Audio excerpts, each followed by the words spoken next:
अस्सलाम वालेकुम दोस्तों, कैसे हैं आप सब। मैं ज़ुबीना फ़याज़ एक बार फिर आपके साथ। आज मैं आपके लिए लेकर आई हूँ एक हकीकत कहानी जो सच में वाक़ई हुई है। और इस कहानी से ये पता चलता है कि माँ बाप अपने बच्चों से कितनी मोहब्बत करते हैं। वो उनके साथ सिर्फ जीते ही नहीं, उनके लिए मर भी जाते हैं। सिर्फ होश में नहीं रहते, उनके लिए अपने होश भी गंवा बैठते हैं। तो ये मेरे एक दोस्त की कहानी है, सुनिए मेरी ज़ुबानी। आज वो एक मकामी अस्पताल में चल बसी। वो मेरी बीवी थी। हम दोनों ने एक दूसरे के साथ रफ़ाक़त में 10 साल का अरसा बड़े खुशगवार तरीके से गुजारा। मैंने तो कभी सोचा भी नहीं था कि मेरी प्यारी सी और वफ़ादार बीवी एक रोज़ पागलपन की हालत में मुझे अकेला छोड़कर इस दुनिया से चली जाएगी। वो एक पढ़ी लिखी और बाशऊर ख़ातून थी जिसका पूरा ख़ानदान तारीफ़ें करता था। शादी के बाद इब्तिदा में हमारी 3 बेटियाँ हो गई तो वो कुछ परेशान सी हो गई। उसका ख़्याल था कि अगर बेटा ना हुआ तो मैं दूसरी शादी कर लूँगा। और मैं उसे हमेशा इस बात का यकीन दिलाता कि ज़िंदगी भर मैं उसी का रहूँगा, कभी दूसरी शादी नहीं करूँगा। सच कहता हूँ, आज मेरी 3 बेटियाँ हैं और मेरी बीवी मुझे छोड़कर इस दुनिया से जा चुकी है, मगर उसकी यादें ही मेरी ज़िंदगी का सहारा है। मैं अभी इतना बूढ़ा नहीं हुआ कि दूसरी शादी ना कर सकूं, मगर मेरी 3 मासूम बच्चियाँ जिनके सर पर अब माँ बाप का साया नहीं है। मुझे मेरे अजीज़, मेरे रिश्तेदार और मेरे दोस्त अक्सर ये मशवरा देते रहते हैं कि मैं अपनी खातिर नहीं तो कम से कम बेटियों की खातिर ही दूसरी शादी कर लूँ, मगर मैं इसके बारे में सोच ही नहीं सकता। मैं ये कह रहा था कि मेरी बीवी पागलपन की हालत में आज एक मकामी अस्पताल से चल बसी। रोज़ीना जैसी बाशऊर, पढ़ी लिखी और सुलझी हुई औरत पागल क्यों हुई? ये एक दर्द भरी दास्तान है जिसका खुद मैं भी एक किरदार हूँ। मेरी बीवी रोज़ीना की बर्बादी की दास्तान का आगाज़ उस रोज़ हुआ जब 3 बेटियों की पैदाइश के कुछ अरसे बाद, काफ़ी मन्नतों और मुरादों के बाद, अल्लाह ताला ने हमें एक बेटे से नवाजा। ये बेटा इसलिए भी हमारी आंखों का तारा था कि पूरे ख़ानदान का वाहिद वारिस था। मेरे बड़े और छोटे सभी भाई शादीशुदा थे, मगर इनमें से किसी के यहाँ भी कोई बेटा पैदा नहीं हुआ था। बल्कि बाज़ आलिमों ने इस तरफ इशारा दिया था कि हमारे ख़ानदान के ख़िलाफ़ हमारे किसी दुश्मन ने ऐसा अमल करवा रखा है कि इस ख़ानदान में कभी बेटा पैदा ही नहीं हो सकता। और मेरी बीवी रोज़ीना अगरचे पढ़े लिखे और रोशन ख़याल थे, मगर इस किस्म की बातों ने ज़हनी तौर पर बहुत परेशान कर रखा था। हम यही समझ रहे थे कि औलाद नरीना हमारी किस्मत में ही नहीं होगा। लेकिन इन हालात में जब अल्लाह ताला ने तारीख के रूप में हमें एक गोल मटोल सा मुन्ना दिया, तो ना सिर्फ हमारी बल्कि पूरे ख़ानदान की खुशियाँ दुगनी हो गई। वो ख़ानदान जहाँ पिछले कई सालों से बेटियां ही बेटियां पैदा हो रही थी, वहाँ बेटे की आमद की खबर ने पूरे ख़ानदान को खुशियों से निहाल कर दिया। अभी मेरे बेटे तारीख ने पाँव पर चलना भी ना सीखा था कि मेरी बीवी फिर से उम्मीद से हो गई। अगरचे हम इतनी जल्दी दूसरा बच्चा नहीं चाहते थे, मगर कुदरत की मर्ज़ी के आगे कौन दखल अंदाजी कर सकता है। अगर एक बार मेरे जी में आया कि हम इस बच्चे को हटा दें, लेकिन फिर हमने सोचा कि नहीं, ये इरादा छोड़ देना चाहिए। मेरा बेटा तारिक अभी 1.5 बरस का था, 1.5 बरस का भी नहीं हुआ था कि जब अल्लाह ताला ने मुझे एक और बेटा अता किया।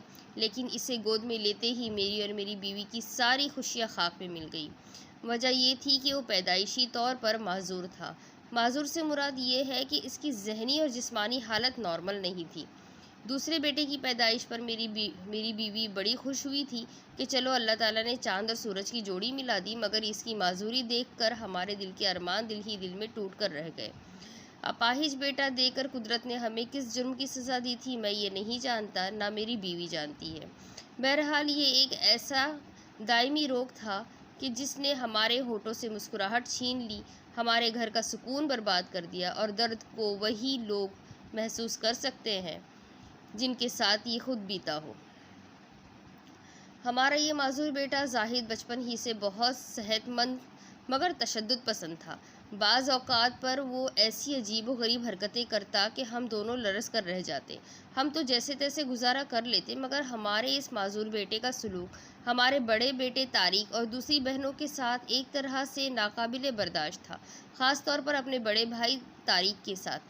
तो देखकर हमारा माजूर बेटा जाहिद अपने आपे से बाहर हो जाता था। पता नहीं उसे उस पर क्यों इतना गुस्सा आता था कि उसका बस नहीं चलता था कि वो तारीख को झिंझोड़ कर रख दे। ज़रूरत से ज़्यादा खुराक ने इसे बहुत फरबा कर दिया था। हर 1 घंटे के बाद वो दूध मांगता और ना मिलने पर चीख चीख कर सारा घर सर पर उठा लेता। मेरी बीवी रोज़ीना जो उसकी माँ थी, ना चाहते हुए भी इसकी सारी ज़रूरतें पूरी करने और उसकी हरकतें बर्दाश्त करने पर मजबूर थी। जब वो ज़रा और बड़ा हुआ और उसने बाकायदा खाना शुरू किया, तो एक और अज़ाब गले पड़ गया। ज़ाहिद 12 केले एक ही वक्त में खा लेता, खीर का पूरा डोंगा खाली कर देता। न जाने कैसा दोज़ख था जो भरने में ही नहीं आता था। फ्रिज में कोई भी चीज़ सलामत नहीं रहती थी। हद से ज़्यादा खुराक ने उसे बहुत ज़्यादा मजबूत और ताकतवर बना दिया था, जबकि हमारा बड़ा बेटा तारिक उसके सामने कमज़ोर और सहमी हुई बकरी नजर आता था। इस मासूर बेटे जाहिद ने मुझे और मेरी बीवी को अपने गिर्द ऐसा उलझाया हुआ था कि हम अपने बड़े मासूम और प्यारे से बड़े बेटे तारिक पर कोई तवज्जो ही नहीं दे पाते थे। वो बेचारा तो अपनी जान की हिफाजत करने से भी कासिर था। किसी अनदेखे खदशे और खौफ के तहत हर वक्त मेरा और मेरी बीवी का दिल जकड़ा रहता था। यूँ लगता था कि जैसे कुछ होने वाला है। सोते हुए मेरी बीवी अचानक हड़बड़ाकर उठ बैठती थी और अपने बड़े बेटे तारिक को ढूंढने लगती थी। ऐसे इसे वहम सा लग गया था कि जैसे इस घर में कुछ होने वाला है।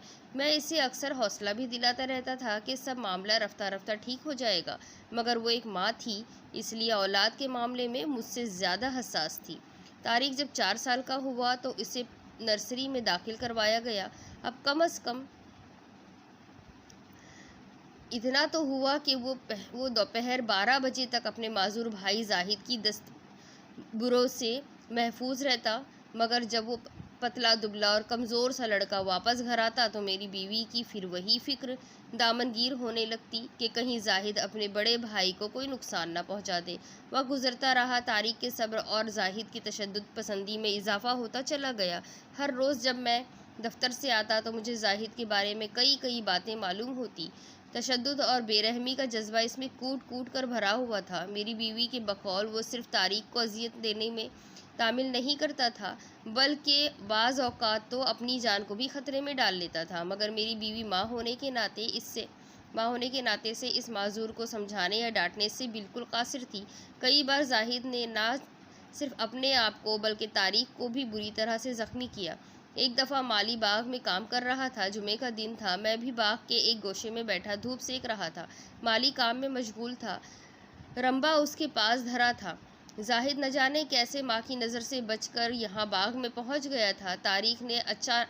तारिक ने उचक कर रंबा उठाया और माली के सर पर दे मारा। गरीब आदमी चश्मे-ज़दन में लहूलुहान हो गया। ऐसे वाक़यात ने मुझे और रोज़ीना को बहुत दिल गिरफ्ता कर दिया था।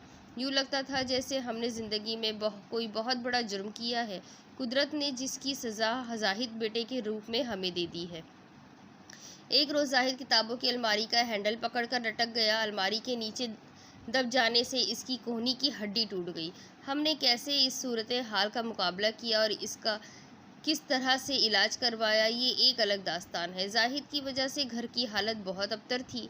कोई चीज़ भी अपनी असली हालत में ना रही। टूट फूट का यह आलम था कि अलमान अल हफीज़ अकल काम नहीं करती थी कि क्या करे। कई दफ़ा अजीज़ व अकारिब ने समझाया कि जाहिद की दिमागी अमराज के लिए उसे हस्पताल में एडमिट करवा दिया जाए।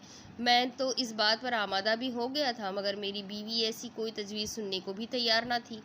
हालांकि हर वक्त की तोड़ फोड़ और मारधाड़ से भरपूर वारदातों की वजह से इसका दिल बहुत कमज़ोर हो चुका था। आखिर हर रोज़ के किलकिल से तंग आकर एक रोज़ मैंने और मेरी बीवी ने फ़ैसला किया कि जाहिद को कमरे में बंद करके रखा करें। मगर इसमें ये कबाहत थी कि कमरे में बंद होने के बाद वो इतना शोर मचाता कि जान मुंह को आ जाती। हम इसको ताले में बंद रखते थे, लेकिन वो हर वक्त दरवाज़ा पीटता रहता। इस दिन रात की बेसुकूनी ने रफ्ता रफ्ता मेरी बीवी की सेहत को मुतासिर करना शुरू कर दिया और हाई ब्लड प्रेशर की शिकायत में मुब्तला हो गई। इस सूरत हाल से तंग आकर आखिर एक रोज़ हमने ये फ़ैसला किया कि जाहिद को अस्पताल में दाखिल करवा ही दिया जाए। पूरे ख़ानदान को बर्बाद करने से बेहतर है कि इसे इसके मुकद्दर के सुपुर्द कर दिया जाए। मेरी बीवी ने मेरे मजबूर करने पर बादिल ख्वास्ता रजामंदी हो गई। एक रोज़ जब मैं दफ्तर गया हुआ था, मेरी बीवी डॉक्टर की हिदायत के मुताबिक सुकून आवर दवा लेकर सोने चली गई थी, मगर इससे पहले हज़्म मामूल उसने जाहिद को कमरे में बंद करके ताला लगा दिया था और चाबी अपने तकिए के नीचे रखकर सो गई। इन अद्वियात की वजह से वो इतनी गहरी नींद सोई कि उसे ये पता ही न चल सका कि इस घर में क्या क़यामत बीत गई। दरअसल हवा हुआ ये था कि जब रोजीना सुकून आवर दवा लेकर गहरी नींद में सो रही थी, तो मेरे माजूर बेटे जाहिद ने, जो कमरे में बंद था, उसने बेतहाशा शोर मचाना शुरू कर दिया। और वो इस जोर से दरवाज़ा पीटने लगा कि मेरे बड़े बेटे तारिक से छोटे भाई का चीखना चिल्लाना बर्दाश्त न हो सका। उसने चुपके से माँ के तकिए के नीचे से कमरे की चाबियाँ निकाली और न जाने कैसे सही नंबर की चाबी ढूंढकर उस कमरे का दरवाज़ा खोल दिया जिसमें जाहिद बंद था। फिर उसके बाद कुछ पता ही न चला कि हुआ क्या। मेरी बड़ी बेटी साइमा, जो अपने कमरे में स्कूल का काम कर रही थी, उसने जब ये दिलरोज चीख सुनी तो वो दीवानावार कमरे की तरफ दौड़ी। उसने देखा कि तारिक यानी मेरा बड़ा बेटा ज़मीन पर गिरा हुआ है और जाहिद उसकी छाती पर बैठा दोनों हाथों से उसका गला दबा रहा है। वह मुश्किल तमाम मेरी बेटी ने जाहिद को पीछे हटाया। न जाने इसमें एक नाकाबिले यकीन जिन्नाती कुव्वत कहाँ से ऊद कर आई थी। साइमा ने तारिक को उठाया और बिस्तर पर लिटा दिया। भाई को बेहिस व हरकत देखकर वो घबरा गई और दौड़ी दौड़ी अपनी माँ के पास गई और उसे झिझोड़कर जगाया। माँ को साइमा ने बताया कि तारिक बेहोश हो गया है। मेरी बीवी ये सुनकर दीवानी हो गई और बेइख्तियार तारिक की तरफ लपकी। उसने तारिक को जब बगौर देखा तो इसकी बेजान आंखें एक ही सिमत रुकी हुई थी। फरिश्तों जैसा तकद्दुस और पाकीज़गी इसके चेहरे पर थी। इसे यूँ लगा जैसे नन्हा तारिक कह रहा हो कि अम्मी, आप मेरी हिफाजत का भारी बोझ नहीं उठा सकती, इसलिए मैंने आपको इस बोझ से आज़ाद कर दिया है। मेरा प्यारा और लाडला बेटा तारिक मर चुका था। मेरी बीवी इसे देखकर अपने होश हवास खो बैठी। गम की शिद्दत इंसान को अक्ल खुरू से बेगाना कर देती है। जाहिद भी अगरचा इसका बेटा था, उसने उसी की कोख से ही जन्म लिया था, मगर बड़े बेटे की मौत जो इसके हाथों वाक़ई हुई थी, इस वजह से वो जाहिद के वजूद को बर्दाश्त न कर सकी। न जाने उस वक्त उसकी ममता कहाँ जाकर सो गई थी। उसने बेकाबू होकर जाहिद को मार मार कर अधमरा कर दिया। इसे 2 दिन तक भूखा प्यासा कमरे में बंद रखा। खुद इस सदमे से वो इस कदर निढाल थी कि उसे अपने आप का होश भी ना रहा। मगर जब होश आया तो जाहिद भी इस दुनिया में नहीं रहा। इधर दोनों बेटों की मौत ने मेरी बीवी को इस कदर जहनी सदमा पहुंचाया कि वो दोबारा अपने होश में कभी भी नहीं आई। और आज इस पागलपन की कैफियत में ही वो मुझे हमेशा हमेशा के लिए इस दुनिया से छोड़कर चली गई। मेरे दोनों बच्चों ने दुनिया में इतने ही सांस पूरे किए जितने मेरे रब इनके लिए मुकर्रर किए थे, लेकिन मेरी बीवी से जो कुछ भी दानिस्ता या गैर दानिस्ता तौर पर हुआ, इसकी वजह से वो एहसास जुर्म में मुब्तला हो गई और बेटों की मौत के सदमे ने उसे पागल कर दिया। अब मैं 3 मासूम बच्चियों के साथ ज़िंदगी बसर कर रहा हूँ। मैं इनका बाप भी हूँ और माँ भी। जैसा कि मैं पहले कह चुका हूँ कि मुझे हर मिलने जुलने वाला दूसरी शादी का मशवरा देता है, मगर मैं ऐसा नहीं कर सकता। इसकी 2 वजूहात है। एक तो ये कि मुझे रोजीना से सच्चा प्यार था। अब अगर मैंने किसी और को अपनी ज़िंदगी का साथी बना भी लिया तो मैं इसे इसका हक ना दे सकूंगा। शादी ना करने की एक दूसरी वजह यह भी है कि अगर फिर अल्लाह ने हमारे घर में जाहिद जैसा कोई बेटा, अब नॉर्मल बेटा बच्चा पैदा हो गया, तो दोबारा ऐसी सूरत हाल से अहदा बर होने की हिम्मत कहाँ से लाऊंगा। अब तो यही फिक्र है कि जैसे तैसे ये ज़िंदगी गुजर जाए। तो जाना आपने एक माँ जो अपने एक बच्चे को बचाते बचाते दूसरे बच्चे को भी खो गई और उसका गुस्सा इस हद तक बढ़ गया था और आखिर में वो दोनों ही बच्चों के मरने की वजह खुद को समझने में खुद ही को मुलजिम बनाकर वो जो है पागल हो गई और पागलपन की हालत में इस दुनिया से चली गई। तो ये एक सच्ची कहानी थी जो मैंने आज आपको सुनाई। उम्मीद करती हूँ आपको पसंद आई होगी। ऐसे बहुत से वाक़यात दुनिया में होते हैं जो हम सुनते हैं और बस सुनते ही रह जाते हैं, जिस पर हम कुछ कह नहीं पाते। दिमाग उसे मानना नहीं चाहता, दिल उसे भूलना नहीं चाहता। तो ऐसी ही कुछ कहानियाँ और है जो मैं आपको आगे सुनाऊंगी। तो मेरे चैनल के साथ बने रहिए। अगर ये स्टोरी पसंद आई हो तो कमेंट करके ज़रूर मुझे बताइएगा, और आगे भी जो स्टोरी आप सुनना चाहते हैं उसके लिए भी आप मुझे कमेंट करके बता सकते हैं आप किस किस्म की स्टोरी सुनना चाहेंगे। तो फिर मिलते हैं इंशाअल्लाह। अल्लाह हाफ़िज़।